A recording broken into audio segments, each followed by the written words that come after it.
All right, how are we doing this? You want to open it up? Okay. Go ahead. All right, well, it's good to be back out there. And I think at this point, every competitor, every football player, coach, anybody's part of an organized football program is excited to be back to practice and see in the season and getting ready. We are too. Our players are really anxious. Our veteran players have worked really hard with some. Our rookie players couldn't have been more excited to be out there for their very first college football practice. And so it's fun. We had a split practice, as you guys know. Rookies came out early. We had a combination period there with everybody, special teams, and then the veterans practice later on. And that obviously just gives those young guys a chance to get caught up a little bit on the playbook and learn the fundamentals and not be relegated to standing over there with a bag and being a look squad. So they actually get to take reps and practice. So we're glad to do that. And we're going to do that for a few days before we all come together. But just like I said, great to be back out there. Way too early to assess really where anybody's at, but we'll have an opportunity to do that as camp rolls along. Go ahead, Ken. Coach, good to see you. Ken Kraetzer, Cadets Media. Perhaps just on your first day, what is the thought about key areas that are top of mind for you that you want to spend time on looking at? Well, just building depth, I think, is important in a lot of positions. There are some that I feel like we've got a good amount of depth. Right now, our offensive line, I think, has got good depth. I think the running back positions have good depth. Our inside linebacker position, certainly healthy, if we're healthy. There's enough guys to rotate on the defensive line. And so, all those positions have some guys that have played and some experience, which is encouraging.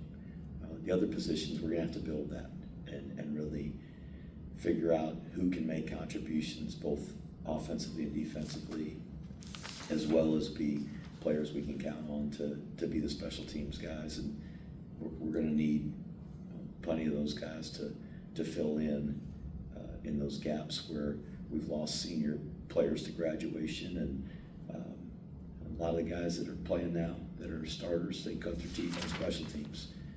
But it was because they showed promise at an offensive or defensive position that they were actually in position to be a guy that made special teams depth. So a lot to learn about our team, a lot to learn about individual players, and it's fun to watch. I think particularly the guys that are going from their freshman year to their sophomore year. The plebe year is tough. Going through cadet basic training, going through the freshman year football season, and a lot of those guys being on the scout team and taking their lumps a little bit. And then they get into the off-season program and really start to grow and develop. They go through spring practice and relearn the offense or defense. They go through all the summer workouts, physical development, the mental development with their coaches. So to see the transformation of so many of those guys it's a lot of fun. It's encouraging, and you realize that where maybe as freshmen you thought, I don't know if this guy will ever play, that you see him as a sophomore and you feel like, okay, well, this guy's got a chance. And on defense, Coach, you've got three captains on defense, and Max DiDomenico, has had a lot of playing time experience, and you've got Cody Winokur and Kyle Lewis from the defensive line. Maybe tell us about the roles on defense as you're having to replace a lot of players. I think that all three of those guys will provide good leadership for our team. They have to this point, but of course we haven't hit any real adversity or any real tough stretches as a program since they've become captains. We haven't played against anybody else, and so I think the true leadership will stand out when we have to go through some tough times together. But I'm confident those guys will do a really good job, not just with our defense, but with our entire team. And their leadership transcends their positions and that side of the ball. They're leaders for our football team, which when we choose captains, it's not important to me what side of the ball they come from, what year in school they are. If our players feel like they're the best leaders for our team and vote them captains, then they deserve that honor. And This, a few years ago, we had 4 defensive captains. And I think that our team recognizes who those guys are that they really trust and believe in, and so those 3 guys will do a great job. Coach, just a final thought on offense. You've shifted offenses from 2 years ago, the full option. Last year you tried more of a spread option with the shotgun, and in spring practice you made some changes. You changed offensive coordinators. Do you feel good about where you are with your scheme for offense? Well, if I don't feel good about where we are now, we're going to be in trouble. So I have a lot of confidence in Cody Worley. He's been a part of the option offense for a long time, several different schools, and he's done a tremendous job with our team here, with our quarterbacks. There's nobody on our staff more qualified to prepare our team and call the plays for what we want to do offensively than Cody. It's been just the frustrations of going through the 2022 season and kind of what we felt like we had to become to overcome the blocking rules and how we were going to manage that, and really trying to make a wholesale change, not completely in terms of philosophy, we still want to run the ball, but how we were structured, the way we did it last year. And it just didn't fit us as well as I hoped it would. There were flashes, and there were times when we looked really good. There were times where we really struggled. And so it's my job to recognize what needs to be done and make the decisions that are best for the program. And so getting us back more to who we are, what schemes and plays, how we can structure ourselves to help our players, the players in our program, the players that we can recruit into this program, be in position to succeed.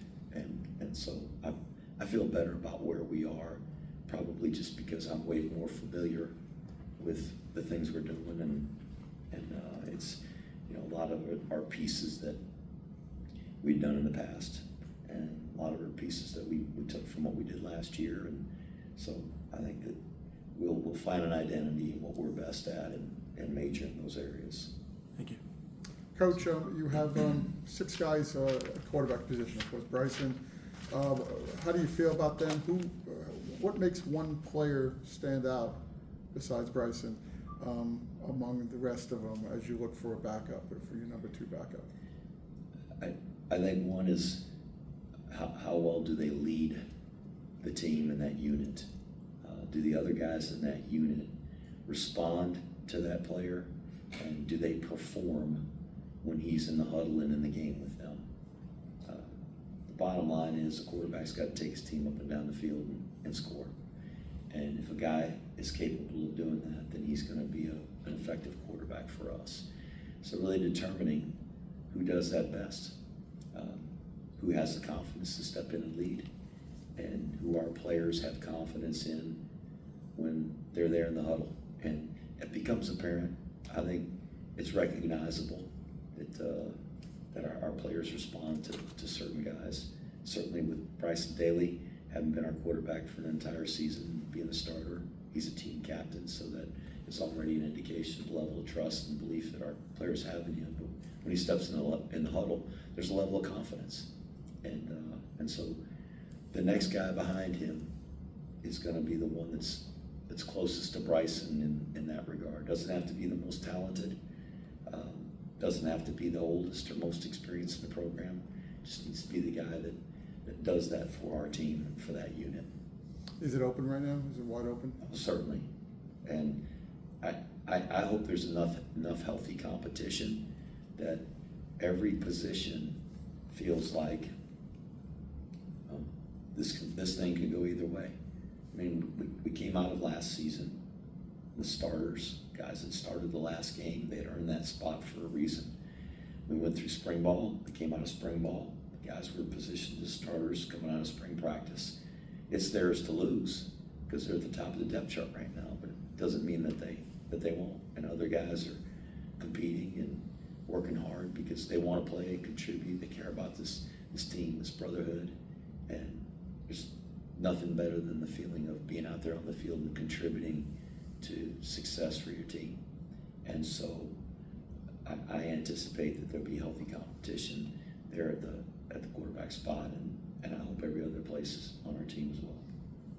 A little off topic here, we were talking on the sidelines before about the NIL and also the proposal to go up to 105 scholarships for some schools, might go that far.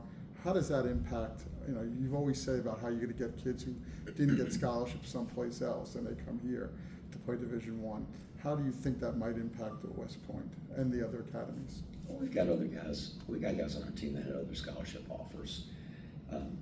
But we're not going to go head to head with the Power 5 programs very often. There's every once in a while we'll be in the mix. We've got Josh Manicky in here, who's a true freshman. I'm really excited about from the Chicago area over to Downers Grove South. He came down to us in Northwestern right down to the end. And there's a Chicago kid that chose us, which I'm really happy about. I think he's going to be a heck of a player. He's a terrific kid. Kenny Brinson, who was a terrific player for us, he had Stanford, is down to us in Stanford. He had other scholarship offers. We have some guys like that every once in a while, but that's just not the recruiting pool we're in. And so we have to identify the guys that fit our program that we feel can, with development, make a contribution. And we have 6 guys playing on NFL rosters. None of those are 5-star prospects. They all developed. They all had to come in and grow. And I don't know that. Elijah Riley started as a freshman when we lost Brandon Jackson, but he was the one guy that started as a freshman. He's a good player, and but all those guys became good players. And the improvement that Elijah Riley made over the course of the time he was here, his career, guys develop here, and so those are the kinds of guys we're looking for. The Power 5 schools, I think the 20 additional scholarships will give them a chance to maybe take some guys that might be projects, as you'd say, that they really have to develop, they feel like are a little bit farther away. But often the very top of the Power 5 schools, they're taking the best players in the country. And it doesn't matter if they come from high school, another college, whatever it may be, they're able to get those guys to sign on to their programs. And so I think there'll be a trickle-down effect. There's no way to really tell how it's going to affect us until we get into it. But those top programs will be able to take more guys that are the top guys. And the other Power 5 programs will be able to take more guys that are those what is the bulk of the Power 5 rosters.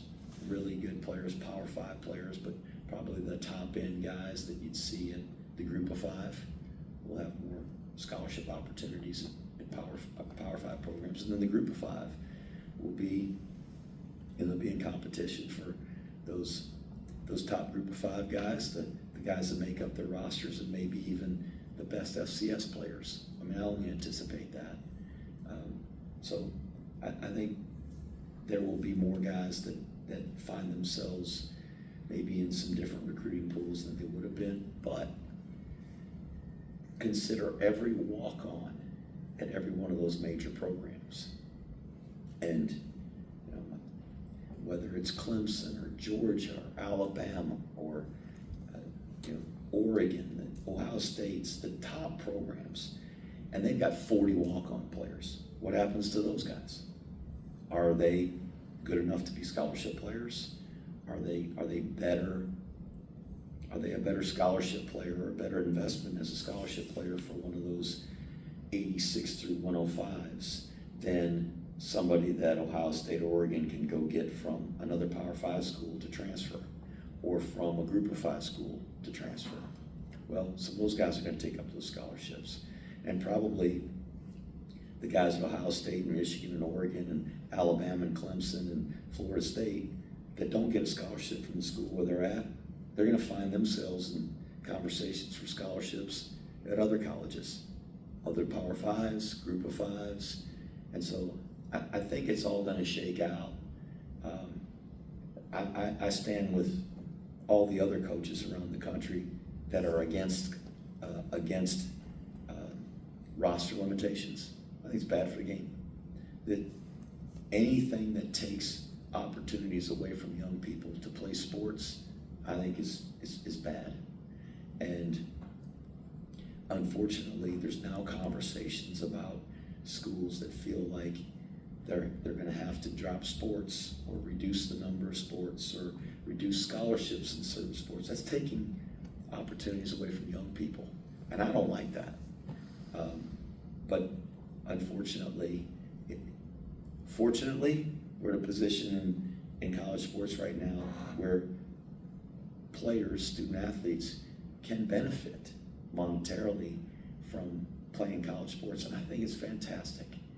But unfortunately, it's creating perhaps fewer opportunities for the entire group. I think it'll be really good for the ones that can play, but some of them may lose their opportunity to play.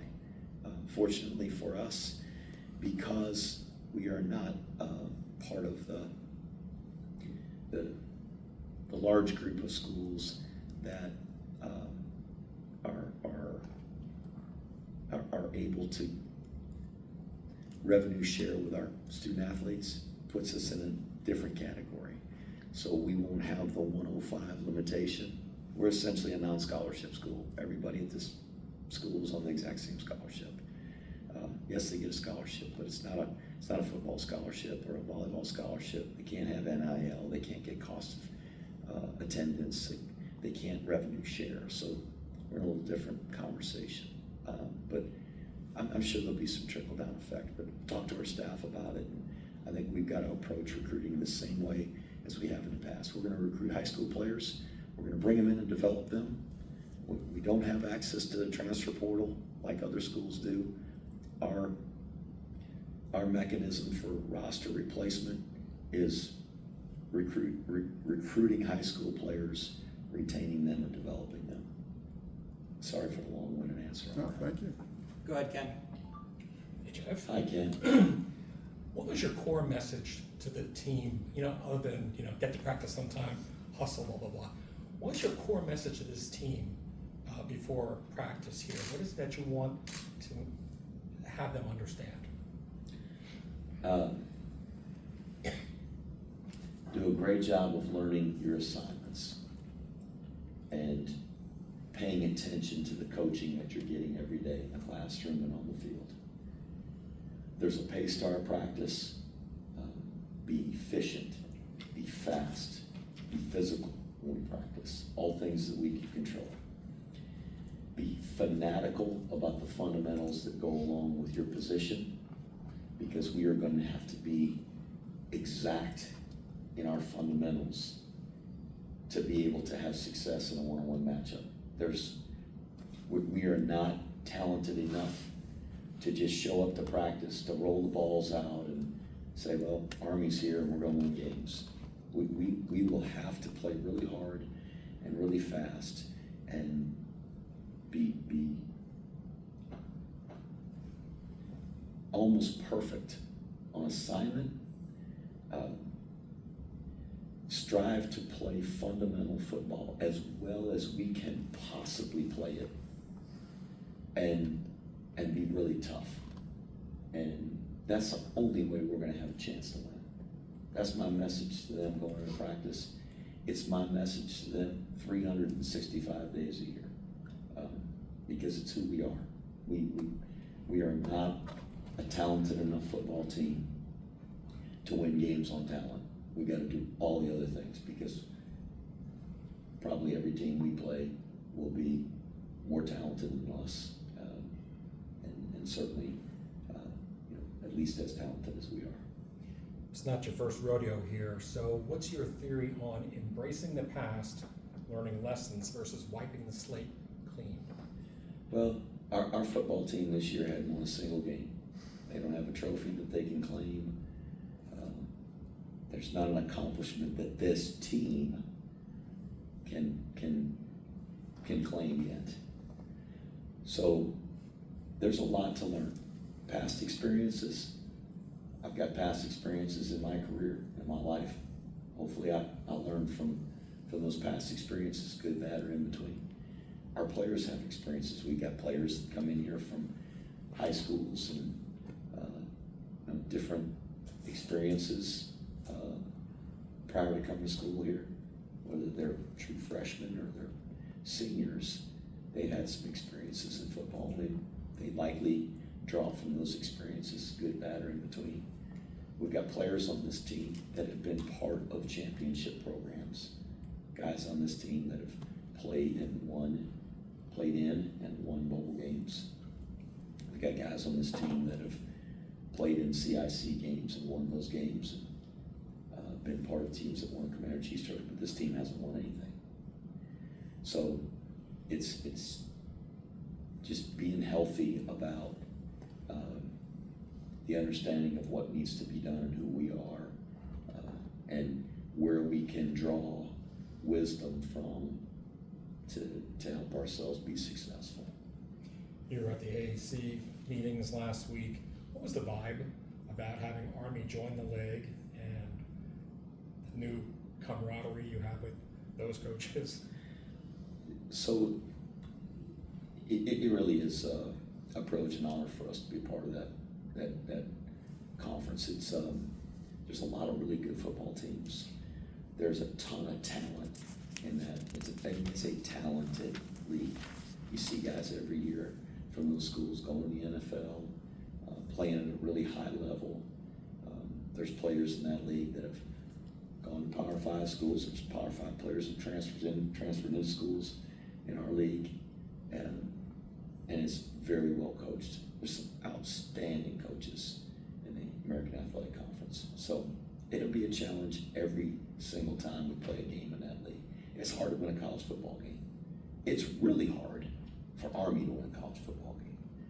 And so to go into a league with the caliber teams, the talent, the coaching in that league, it'll be tough. But I know that they've embraced us being a part of the league, and hopefully we bring something to the American Athletic Conference that will improve it and help the brand.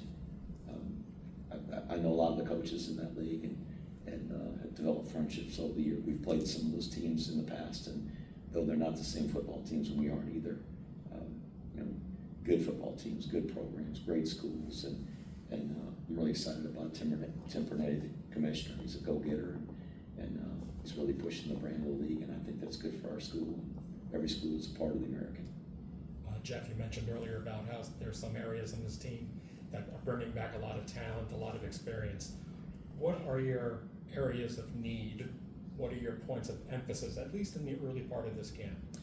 I mentioned several positions where we do have some depth.